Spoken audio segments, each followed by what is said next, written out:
ready for a fascinating journey into Stoic philosophy and its timeless wisdom, my friend. In this video, we're going to explore how Stoics dealt with challenging situations and difficult people, from idiots to narcissists and everything in between. But before we dive in, let me tell you, by the end of this video, you'll discover a surprising Stoic approach that could shift your perspective on relationships and life itself. So stick around till the end to unravel this mind-blowing knowledge and learn how to deal with difficult people in a way that truly makes a difference.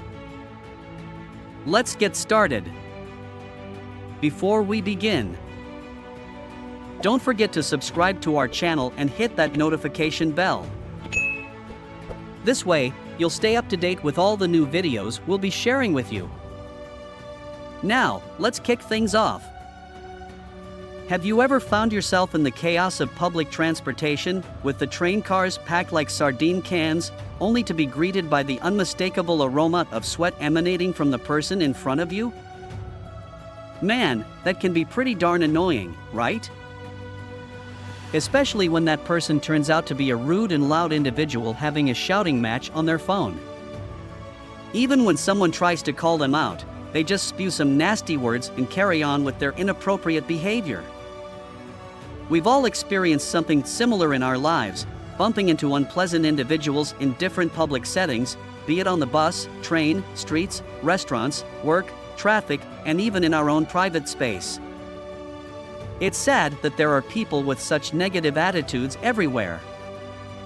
Dealing with these difficult people we encounter in various aspects of life is a challenge. The ancient Stoics, like Epictetus, tackled this topic in their philosophical literature. They talked about how to handle deceitful siblings, inadequate parents, people lacking manners in public places, and those who neglect personal hygiene in public bathrooms. So, how can we deal with noisy and smelly travelers, unpleasant colleagues, and even abusive or narcissistic folks we share our space with? In the previous video, we discussed the choice of being alone and how it often stems from painful past experiences with other people. In this video, we'll delve into ways to approach these situations and confront these difficult people, including those with hygiene issues, from a Stoic perspective, and also share some relevant personal experiences. After being exiled from Rome alongside other philosophers, Epictetus moved to Nicopolis, a city in northern Greece, where he established a philosophical school. One of his most notable students was Arrian, a talented young man.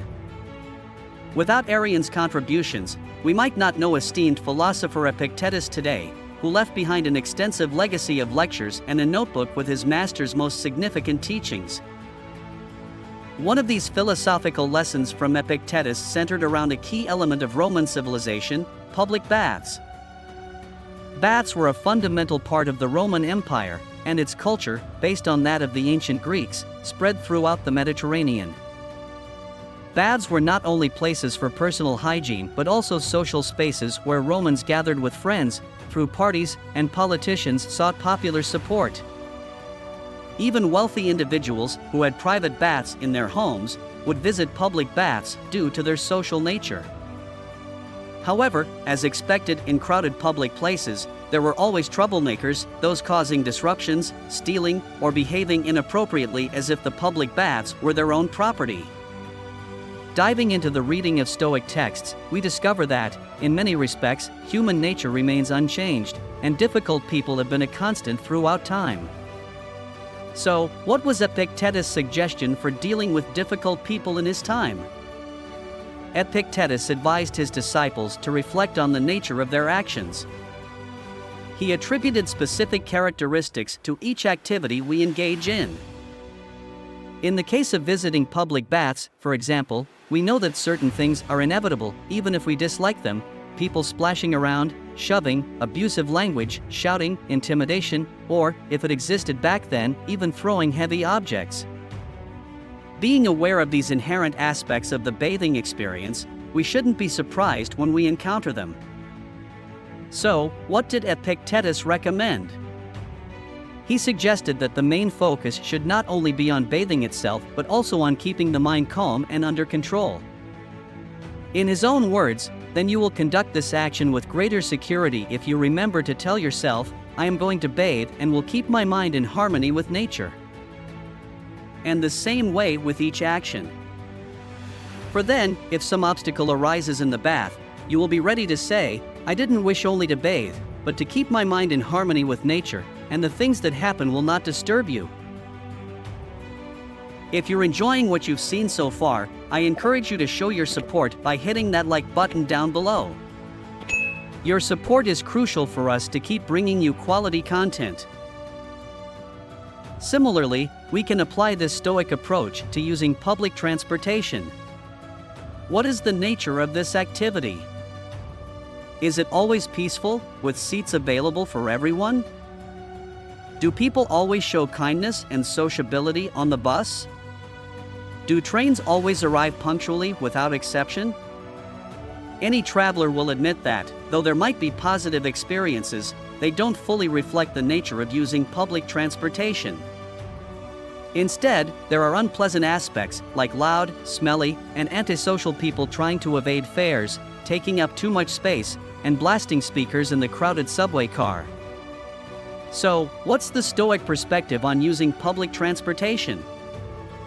Following Epictetus' approach, the answer is twofold. First, before hopping on board, Stoics reflect on the nature of traveling via public transportation. Second, they focus on keeping the mind calm while engaging in the activity. Thus, when taking the bus, they anticipate the possibility of delays. When boarding the train, they expect to encounter unfriendly staff and difficult passengers. So Marco Aurelio, this dude who was considered one of the good emperors and a follower of Stoic philosophy, had to deal with difficult people in his role as emperor. Dealing with rude, demanding, unfair, and unreliable individuals was part of his everyday routine. Being the most influential and envied emperor in the world was overwhelming, man. To cope with all this, Marco Aurelio started writing a diary where he reflected on strength in times of adversity, the meaning of life, human nature, and of course, how to deal with difficult people. Marco Aurelio gives us an intriguing example in his writings, telling us not to worry about people's bad body odor, bro. He argues that we can't control other people's behavior and, ultimately, it's not worth fretting over. When people display behaviors we don't like, we tend to focus on those negative traits. But Epictetus reminds us that everyone has multiple sides, including positive ones. Changing our perspective can help us deal with difficult people more effectively, man. The key is to take the situation in a way that allows us to get along with the person, instead of focusing on their flaws. This of tolerance can be really useful in our relationships, dude. Remember, worrying too much about people's negative qualities doesn't do much, man. Instead, focus on what you can control and keeping your own mind at peace. To deal with difficult people, it helps to focus on the positive aspects of their personality. Often, someone is much more than the negative aspects we initially perceive. However, in some cases, people can be toxic ants not worth maintaining a close relationship, bro.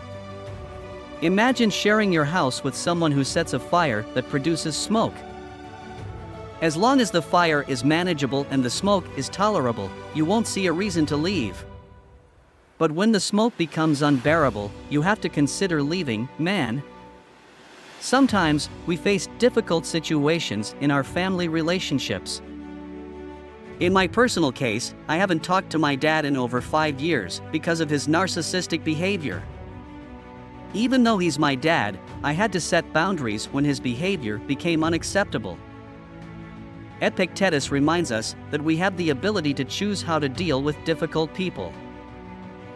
In some cases, leaving can be the healthiest option instead of seeking revenge, man. Should we seek revenge when someone hurts us? This question haunted me in my relationship with my dad. I considered revenge for a long time, but my idea of revenge was showing him my success as a son. Even though it seemed like constructive revenge, it was still fueled by anger. Epictetus, however, had a different perspective on revenge. He argued that seeking revenge is unnecessary and harmful to oneself. According to him, real harm involves a lack of morality in someone's actions. If they hurt us, the other person has already harmed themselves by compromising their virtue, the true good according to the Stoics. Revenge may seem sweet, but that sweetness is often fleeting. Hurting someone who has hurt us will ultimately harm ourselves. Plus, we can't control how they will react to our actions.